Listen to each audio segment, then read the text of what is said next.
Hello বন্ধুরা, এই গল্পটি কারও মনে আঘাত দেওয়ার জন্য নয়, এটাকে হৃদয়ে নেবেন না। আমার নাম খুশি, আমি একজন সুন্দরী মহিলা এবং বাড়িতে একা থাকি। একদিন একটি ১৬ বছরের ছেলে আমার কাছে এলো এবং এমন একটি ইচ্ছার কথা বলল যা শুনে আমার হৃদয় প্রায় থেমে গেল। আমি কখনো ভাবিনি যে এত ছোট একটি ছেলে এত নির্লজ্জভাবে এমন কিছু বলতে পারে। কিন্তু আমি কি করতে পারতাম? আমি সুন্দরী ছিলাম এবং আমার টাকার খুব প্রয়োজন ছিল। মনে মনে ভাবলাম, এই ছেলেটা আমাকে কি ক্ষতি করতে পারে? সর্বোচ্চ ৫ বা ৭ মিনিট টিকবে। এই ভেবে আমি তার কথা মেনে নিলাম যে সে তার ইচ্ছা পূরণ করবে। কিন্তু যাকে আমি ছোট ছেলে ভেবে অনুমতি দিয়েছিলাম, সে তো পুরো রাত আমার চিৎকার বের করে দিল।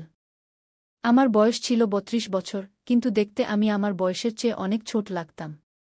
টাকার জন্য আমার খুব লোভ ছিল, কিন্তু কিভাবে টাকা জোগাড় করব তা ভেবে আমার কিছুই বুঝে আসছিল না, কারণ আমার স্বামী সবসময় অসুস্থ থাকতেন। একদিন আমি বাড়িতে একা ছিলাম, কোনো কাজকর্ম ছাড়াই।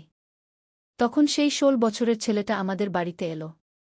যে দৃষ্টিতে সে আমাকে দেখছিল তা থেকে আমি বুঝে গেলাম সে কি চায়। সালাম দেওয়ার পর সে বলল, ম্যাডাম, আমি একা এবং একটি কথা আপনার সাথে ঠিক করতে চাই। আমাকে একবার সুযোগ দিন, আমি আপনাকে হতাশ করব না, বরং আপনার প্রয়োজন মেটানোর জন্য পুরোপুরি পরিশ্রম করব। আমি তাকে মাথা থেকে পা পর্যন্ত দেখলাম, গরম প্যাটার্নে সে ভালো ছিল, কিন্তু বয়সে ছোট। আমি তাকে ক্ষমা চাইলাম এবং বললাম, আমি তোমার সাথে এমন কিছু ঠিক করতে পারব না, তুমি এখনও ছোট এবং আমার মনে হয় না তোমার বয়স এমন কথা বলার হয়েছে। সে হেসে বলল, আপা, আমার ৫ বছরের অভিজ্ঞতা আছে, আমি ১২ বছর বয়স থেকে এই কাজ করছি। আমার কেউ নেই, আমি একাই এই কাজে দক্ষ।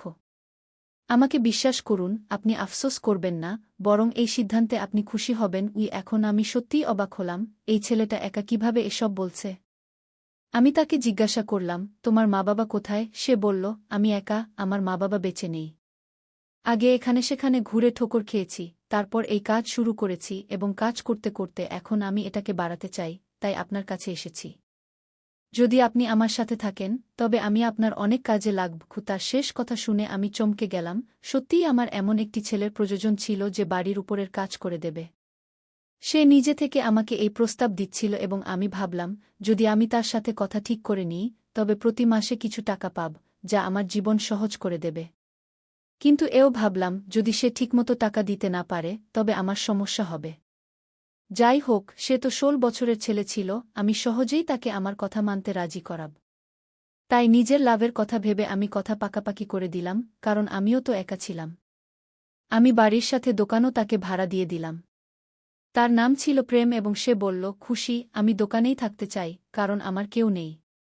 এখন পর্যন্ত আমি এই কাজ রাস্তায় করেছি, এখন দোকানে করব। আমার তাতে কোনো আপত্তি ছিল না, দোকান তো আমারই ছিল। আমি বললাম, তোমার যা ভালো লাগে করো, শুধু আমাকে বুদ্ধিমত্তার সাথে টাকা দিও। তারপর সে দোকানে মহিলাদের কিছু জিনিস রাখল এবং এটি দেখে আমি অবাক হয়ে গেলাম যে ৪-৫ দিনের মধ্যেই তার কাজ জমে গেল। সে সারাদিন দোকান খুলে কাজ করত এবং তার দোকানে মহিলাদের ভিড় লেগে থাকত। যে দোকান অনেক দিন ধরে খালি পড়েছিল, যখন কখনো ভাড়া দেওয়া হতো, তখন কোনো গ্রাহক আসত না। আমি কতবার দোকান ভাড়া দেওয়ার চেষ্টা করেছি, কিন্তু সবাই কথা বলে চলে গেছে যে এই জায়গা কাজের জন্য ঠিক নয়। আমি তো আশা ছেড়ে দিয়েছিলাম যে এই দোকান কখনো ভাড়া যাবে, কিন্তু সেই ছেলেটা না শুধু ঠিকঠাক দামে ভাড়া নিল, বরং তার কাজও চালিয়ে নিল। কিন্তু একটি অদ্ভুত ব্যাপার ছিল যে সে দোকানে মহিলাদের জিনিস রেখেছিল এবং মহিলারা সেই ছেলেটার কাছ থেকে জিনিস কিনতে আসত। কিছুদিন পর প্রেমের সাথে আমার ভালো কথা বলা শুরু হল। সে আমার ছোটখাটো কাজ করে দিত। যখন আমি কিছু ভালো রান্না করতাম, তখন তাকে দোকানে পৌঁছে দিতাম। দোকান এবং বাড়ির মধ্যে একটি ছোট দরজাও ছিল, প্রয়োজন হলে সেই দরজা খুলে প্রেমের সাথে কথা বলতাম। ধীরে ধীরে আমাদের মধ্যে একটি ঘনিষ্ঠতা বাড়তে লাগল, কারণ আমিও কোনোভাবে একা ছিলাম। তাই প্রেমের সঙ্গতি পেয়ে আমি একটি সহায়তা পেয়েছিলাম। আসলে আমার কোনো সন্তান ছিল না এবং আমার স্বামী রাহুলের পক্ষাঘাত হয়েছিল। আবার বাড়ির খরচ চালানো খুব কঠিন হয়ে গিয়েছিল। কখনো কেউ সাহায্যের জন্য টাকা দিয়ে যেত, কখনো এমন পরিস্থিতিতে দোকান থেকে পাওয়া টাকা আমার জন্য একটি আশীর্বাদ হয়ে দাঁড়াল। আমি নিজেই প্রেমের সাথে আত্মীয়তা বাড়িয়ে নিয়েছিলাম যাতে সে দোকান ছেড়ে না দেয় এবং আমার নিয়মিত আশাও বজায় থাকে। কিন্তু আমি কি জানতাম যে যাকে আমি ১৬ বছরের নির্দোষ ছেলে ভাবছি, সে আসলে ততটা সরল নয়। সেই ছেলে তো কয়েক দিনের মধ্যেই আমার দুনিয়া উল্টপাল্ট করে দেবে। আমাদের মধ্যে কিছু আত্মীয়তা বাড়ার পর আমি তাকে ঘরের ভিতরে আসার অনুমতি দিয়ে দিলাম। এখন প্রয়োজন হলে সে আমার ঘরেই চলে আসত, আর বাকি সময় সে দোকানেই থাকত। রাহুলের এতে কোনো আপত্তি ছিল না, কারণ তার কাছে সে তো 16 বছরেরই ছিল। বরং প্রেমের আসার পর আমাদের জীবনে এক রং ফিরে এসেছিল। আমি আগের মতো উদাস ও নিরাশ থাকতাম না। কিছু বলার থাকলে আমি প্রেমকে বলে দিতাম। মৌসুম বদলের কারণে রাহুলের স্বাস্থ্য বেশ খারাপ হতে শুরু করেছিল।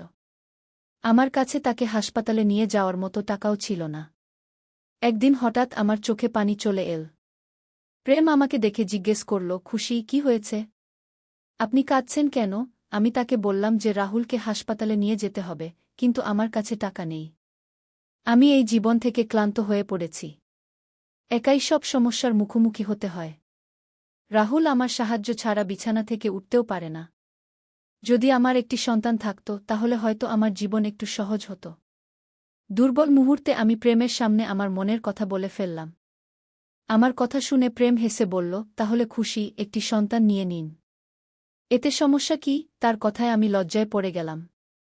তাকে কিভাবে বলব যে রাহুল বিছানায় পড়ে আছে এবং সে সন্তান দেয়ার অবস্থায় নেই?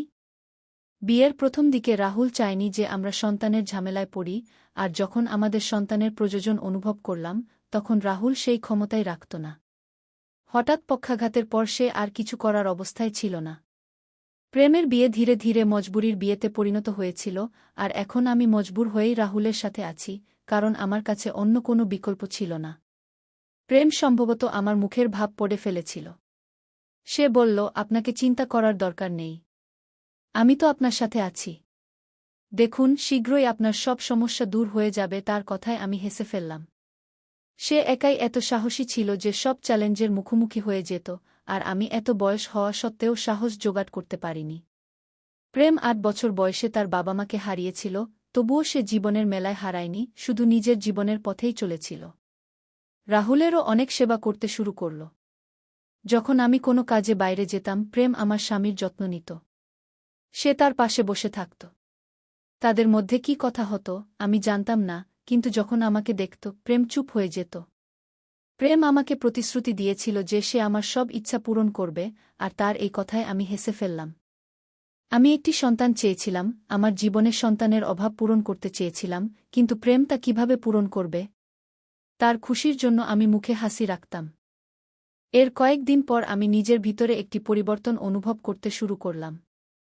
যখন আমার স্বাস্থ্য বেশি খারাপ হয়ে গেল, তখন প্রেম আমাকে টাকা দিয়ে বলল, আপনি ডাক্তারের কাছে যান। তার কথায় আমি ডাক্তারের কাছে গেলাম, আর সেখানে গিয়ে আমার উপর বিস্ময়ের পাহাড় ভেঙে পড়ল।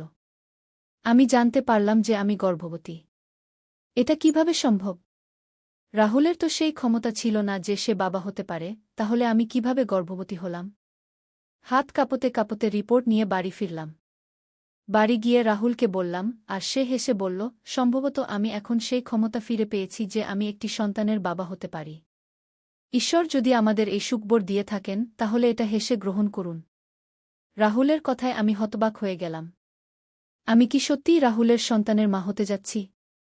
এটা এমন একটা বিষয় ছিল যাতে আমার বিশ্বাসই হচ্ছিল না। রাহুলের অবস্থায় তো আমি কোনো পরিবর্তন দেখছিলাম না, তাহলে এটা কিভাবে সম্ভব? যাই হোক, আমি এটা মেনে নিলাম যে আমি রাহুলের সন্তানের মা হতে যাচ্ছি।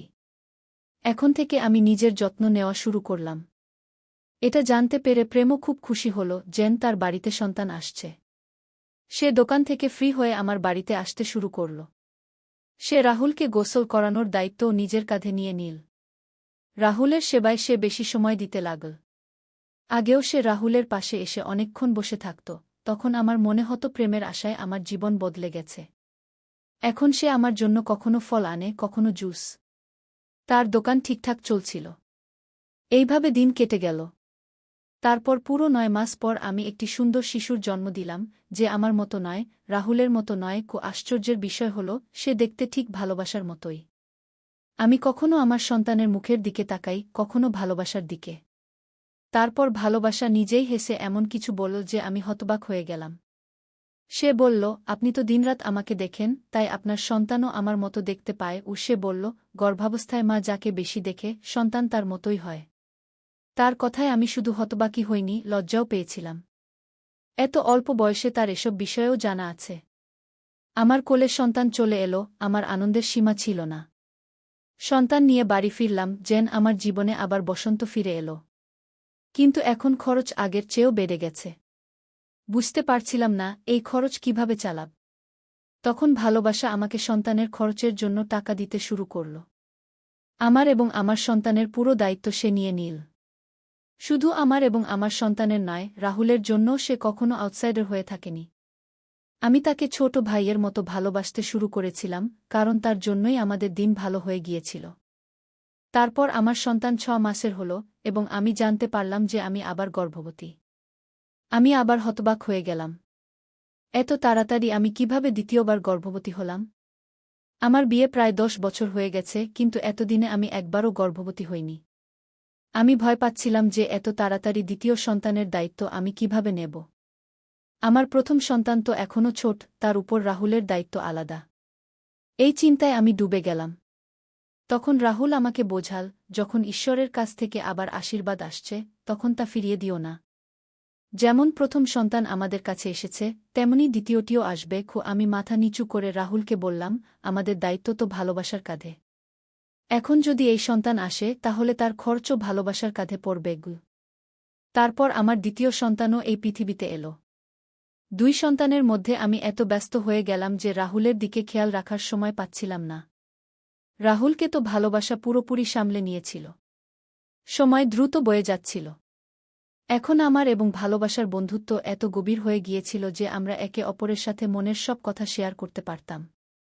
আমি সারাদিন সন্তানদের পিছনে ছুটে বেড়াতাম, আর রাতে ক্লান্ত হয়ে গভীর ঘুমে চলে যেতাম। ভালোবাসা রাতে আমার সন্তানদের দেখাশোনা করতে আসত এবং তাদের নিজের সাথে শুইয়ে দিত। এটা আমার জন্য খুবই আশ্চর্যের বিষয় ছিল যে একটি 16 বছরের ছেলে কিভাবে এত সহজে পুরো রাত 2 সন্তানকে সামলে নেয়া। ভালোবাসা কখনো আমার কাছে অভিযোগ করেনি যে সন্তানরা তাকে বিরক্ত করে বা তার ঘুম নষ্ট করে। বরং সে খুশি মনে আমার সন্তানদের নিজের সাথে নিয়ে যেত, আর আমি কিছুটা স্বস্তির নিঃশ্বাস ফেলতে পারতাম। সে সব দায়িত্ব নিজের কাঁধে নিয়ে নিয়েছিল, তা আমার কাপড় হোক বা সন্তানদের। এত অল্প বয়সে সে আমাদের পুরো পরিবারের খরচ বহন করছিল। কিন্তু আমি লজ্জা পেতাম, কারণ সে আমাদের সাথে এক কদমে ছিল। একদিন হঠাৎ ভালোবাসা কোনো কাজে আমার ঘরে ঢুকে পড়ল। সে নির্ভয়ে আমার ঘরে চলে আসত। আমার কথা শুনে তার চোখে পানি চলে এলো এবং সে বলতে লাগল, আপনি কি আমাকে আউটসাইডার মনে করেন? আমি তো আপনাদের সবাইকে আমার সব কিছু মনে করেছি। আমি আপনার জন্য সব করতে পারি। আমি শুনেছি আপনি আবার গর্ভবতী। আপনি আপনার স্বাস্থ্যের দিকে খেয়াল রাখুন, খরচের চিন্তা করবেন না। আপনার দোকানে অনেক বরকত আছে, আর আমি ভাগ্যক্রমে আপনাকে এসব দিতে পারছি। ও সে সবসময় এমন কথা বলত, তাই আমার আরও ভালো লাগত। 3 সন্তানের মা হওয়ার পর আমি পুরোপুরি বদলে গিয়েছিলাম। আমার মধ্যে আগের মতো বিষণ্ণতা ছিল না। দিন কিভাবে কেটে যায় তা বুঝতে আমার দেরি হতো না। আমি রাহুলকেও অবহেলা করতে শুরু করেছিলাম। এক রাতে আমার 3 সন্তান খুবই বিরক্ত করছিল, তখন ভালোবাসা এসে বলল, আপনি এদের আমাকে দিন, আপনি আরাম করে ঘুমান।